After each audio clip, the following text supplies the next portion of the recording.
श्री शिवाय नमस्तुभ्यम। शनि प्रदोष व्रत इसलिए महत्वपूर्ण है क्योंकि ये न केवल भगवान शिव की पूजा के लिए बल्कि शनिदेव को प्रसन्न करने के लिए भी रखा जाता है।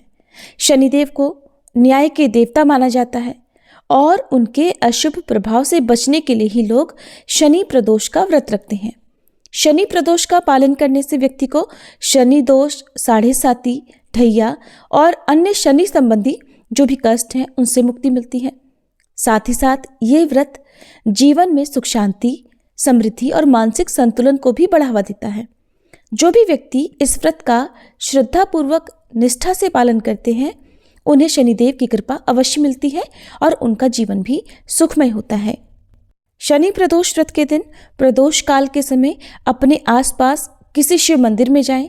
सबसे पहले गणेश भगवान का पूजन करें क्योंकि किसी भी शुभ काम को करने से पहले गणेश भगवान का पूजन महत्वपूर्ण है। इसके बाद शिवलिंग पर जल और पंचामृत से अभिषेक करें। बेलपत्र, धतूरा या फिर जो अन्य पूजन सामग्री है वो आप अर्पित करें। शनिदेव के लिए काले तिल और सरसों के तेल का दीपक जलाएं। उन्हें काले वस्त्र और उड़द अर्पण करें, कथा का श्रवण करें और आरती करें। इस तरह से शनि प्रदोष व्रत के दिन शाम के समय मुख्य पूजा की जाती है। इस बार क्योंकि पौष मास के शुक्ल पक्ष का प्रदोष व्रत शनिवार के दिन पड़ रहा है, ऐसे में ये शनि प्रदोष व्रत होगा। तो आपको बताते हैं कि प्रदोष व्रत किस दिन रखा जाएगा। इस दिन प्रदोष काल का समय कब से कब तक रहेगा और कौन कौन से शुभ मुहूर्त इस दिन बन रहे हैं। इस बार त्रयोदशी तिथि प्रारंभ होगी 11 जनवरी शनिवार को सुबह 8:22 से और त्रयोदशी तिथि समाप्त होगी 12 जनवरी रविवार को सुबह 6:33 पर। इसलिए इस बार प्रदोष व्रत 11 जनवरी दिन शनिवार को ही रहेगा।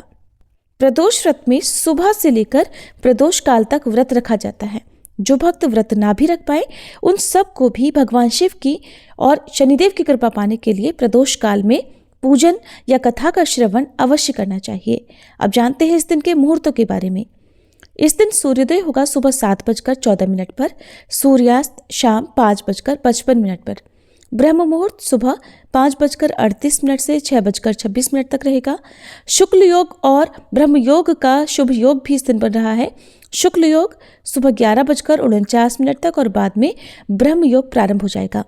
अभिजीत मुहूर्त दोपहर 12:13 से 12:56 तक रहेगा। राहु काल का समय सुबह 9 बजे से 10:30 बजे तक रहेगा। अगर हो सके तो सुबह की पूजा आप राहु काल का समय प्रारंभ होने से पहले तक अवश्य कर लीजिएगा। यदि आपकी कोई विशेष मनोकामना है तो अभिजीत मुहूर्त में आप भगवान शिव और शनिदेव से संबंधित कोई भी खास उपाय कर सकते हैं।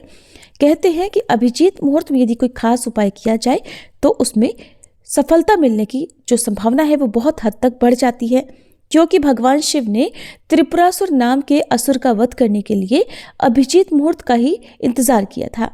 11 जनवरी शनिवार को प्रदोष काल का समय रहेगा शाम 5:10 से 6:40 तक। तो शाम की मुख्य पूजा आपको प्रदोष काल के समय में करनी चाहिए। यदि घर से बाहर हो तो प्रदोष काल के समय आप मानसिक रूप से भगवान शिव के मंत्र ओम नमः शिवाय का या केवल ओम का भी उच्चारण कर सकते हैं, जाप कर सकते हैं। प्रदोष व्रत के दिन आप अपनी सामर्थ्य के अनुसार कुछ न कुछ सामग्री का दान अवश्य करें। तामसिक चीजों के सेवन से दूर रहें और यदि आप प्रदोष व्रत की कथा सुनना चाहते हो तो इस दिन आप हमारे चैनल पर भी शनि प्रदोष व्रत की कथा सुन सकते हैं।